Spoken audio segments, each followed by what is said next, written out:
इंदौर समाज सेवी वरिष्ठ अभिभाषक एवं मध्य प्रदेश कांग्रेस कमेटी प्रवक्ता प्रमोद कुमार द्विवेदी हमेशा कालाबाजारी और घोटालों के मुद्दे को उठाते आ रहे हैं। हाल ही में अधिवक्ता के द्वारा भाजपा कार्यकर्ता स्वर्गीय उमेश शर्मा को लेकर एक प्रेस वार्ता की गई। प्रमोद कुमार द्विवेदी ने बताया कि उमेश शर्मा उनके घनिष्ठ मित्र थे, जिनके स्वर्गवास के बाद बीजेपी ने मुड़कर भी नहीं देखा। सवाल उठते हुए श्री द्विवेदी ने कहा कि आज चुनाव के समय विजयवर्गीय द्वारा 25 लाख और मालिनी गौड़ द्वारा 2 लाख रुपए की राशि दी गई। प्रमोद कुमार द्विवेदी ने पत्रकारों से बात करते हुए बताया कि उमेश शर्मा देवास जिले में रेशो डील करते हुए एक कॉलोनी काट रहे थे, जिसकी लिखा पढ़ी हो चुकी थी, लेकिन शर्मा के निधन के बाद रासूखदारों की नीयत में खोट आ गया। आज वहां उनके उमेश शर्मा की पूरी कॉलोनी हड़पना चाहते हैं। श्री द्विवेदी ने कहा कि राजनीति से अलग हटकर मैं अपने मित्र की उमेश शर्मा के परिवार को कानूनी तौर पर इंसाफ दिलाना चाहता हूं। उमेश शर्मा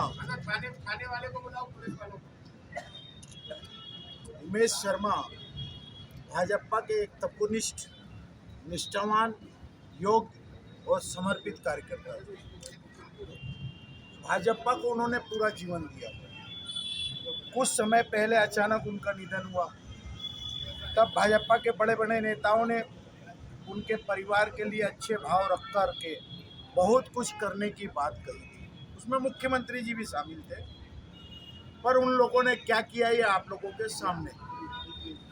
आज मैं आप सबके सामने जो दस्तावेज के माध्यम से खुलासा कर रहा हूँ, ये खुलासा भाजपा के उन तमाम निष्ठावान कार्यकर्ताओं के लिए एक सबक होगा जो अपना जीवन भाजपा के लिए समर्पित करते हैं।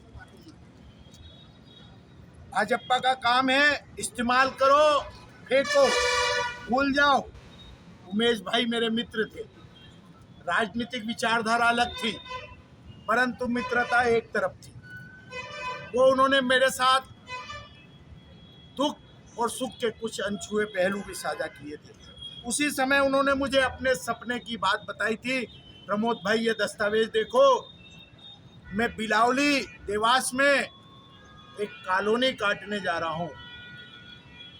ये कॉलोनी काजी इरफान अहमद पिता निशार अहमद निवासी देवास, जो भाजपा नेता हैं, उनकी पैतृक संपत्ति गांव बिलावली, तहसील देवास, खसरा नंबर 203, कुल रकबा 5 हेक्टेयर से अधिक।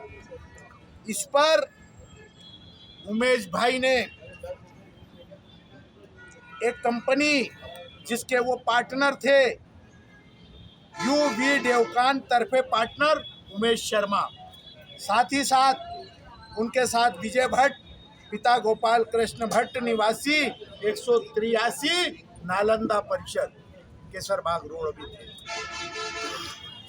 ये सारे दस्तावेज मैंने जब देखे तो उन्होंने मुझे एक पार्टनरशिप डीड रेशो अनुबंध लेख, जिसमें इरफान भाई का 60% हिस्सा, इरफान भाई जो जमीन के मालिक थे उनका 60% का रेशो, और उमेश भाई और उनके साथ विजय भट्ट की कंपनी का रेशो 40% था। कुछ दिनों बाद फिर उमेश भाई मेरे पास आए, भाई ये एग्रीमेंट देख, क्या मैं इरफान से पूरी जमीन ले सकता हूँ? मैंने उनका ये रेशो अनुबंध जो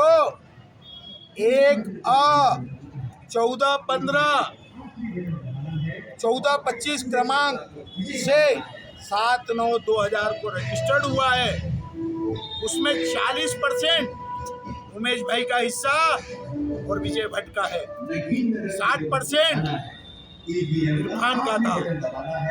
पूरा पढ़ने के बाद मैंने उमेश भाई से कहा कि आप पैसे दे करके इसके हिस्से की जमीन का हक त्याग करा लोगे। उन्होंने कहा भाई रफ ड्राफ्टिंग बनाओ। मैंने ये रफ ड्राफ्टिंग बना दी। चूंकि मैं देवास में पढ़ा हूँ, वहाँ के अधिकांश वकीलों ने मेरे साथ वकालत पढ़ाई की, काजी भी मेरा परिचित है, उन्होंने मेरी ड्राफ्टिंग को ओके कर दिया। बाद में रोज आनाकानी करने लगे, इस बीच में उमेश भाई नहीं रहे। मैंने उमेश के इस सपने को पूरा करने के लिए भाजपा के कई नेताओं से संपर्क किया। मैं अफसोस के साथ कह रहा हूं, उस उमेश जिसने भाजपा के लिए अपना पूरा जीवन कुर्बान कर दिया था, जिसके पिताजी गरीब ब्राह्मण, जिसका बेटा एक विकलांग, उस उमेश की मदद करने के लिए जो उसका सपना है, करोड़ों की ये जमीन है जिसमें ओशियान सिटी बन सकती है, विजय भट्ट के साथ अगर उसको मिल जाती, जो पैसे की व्यवस्था हुई दूसरों लोगों ने की, आज वो लोग कहते हैं कि भाजपा के नेताओं के पास हम जा रहे हैं, वो उमेश भाई की मदद करने के लिए तैयार नहीं है, उनके परिवार के तैयार नहीं। ये राजनीति का विषय नहीं है, ये मानवता का विषय है। मैं आज पूछना चाहता हूं कि कल अगर एक्सीडेंट हो जाए कार्यकर्ता का और वो मर जाए, तो क्या उसके परिवार की रक्षा करने का काम आपका नहीं है? उमेश शर्मा ने जीवन भर के सपने सजाए थे, क्या उसके बच्चों को यह दस्तावेज दिखा करके बाहुबली नेता कैलाश विजयवर्गीय जीवन भर की मदद नहीं कर सकते थे? टुकड़ा फेंक करके आए 25 लाख, 2 लाख मालिनी गौड़ जी दे के आई। अरे मेरे जैसा वकील होता तो सेटलमेंट करता और वो मकान नीलामी से 14-15 लाख रुपए में ही खत्म करवा देता। आपको वो काम करना था, आपको ये काम करना था। हम संकल्प ले रहे हैं राजनीति से परे हटकर उस समर्पित कार्यकर्ता के लिए जिसने अपना जीवन भाजपा को पूरे समय तक के लिए दिया, जो ईमानदार था, 24 घंटे अपने विकलांग बेटे को छोड़ करके भारतीय जनता पार्टी के कार्यालय में पड़ा रहता था और वो परिवार को भी जैसे तैसे निभा लेता था। करोड़ों रुपए की जमीन हम हड़पने नहीं देंगे, काजी कितना भी बलशाली क्यों ना हो, विजय भट्ट की नजरें क्यों भी ना फिर गई हो।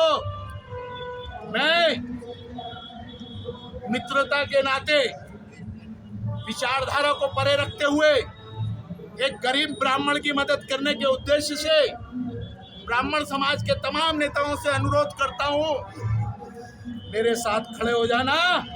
काजी क्या, विजय भट्ट क्या, कोई उसके सपने को। एमपी की नब्ज, एमपी का हाल, मध्य प्रदेश और छत्तीसगढ़ के साथ हर प्रदेश की हर खबर सिर्फ वाइब्रेंट इकोनॉमी न्यूज के साथ। लगातार खबरों के लिए सब्सक्राइब करें हमारे YouTube चैनल को और लेटेस्ट खबरों के लिए बेल आइकन दबाना जरा भी ना भूलें। Coming soon on Jio.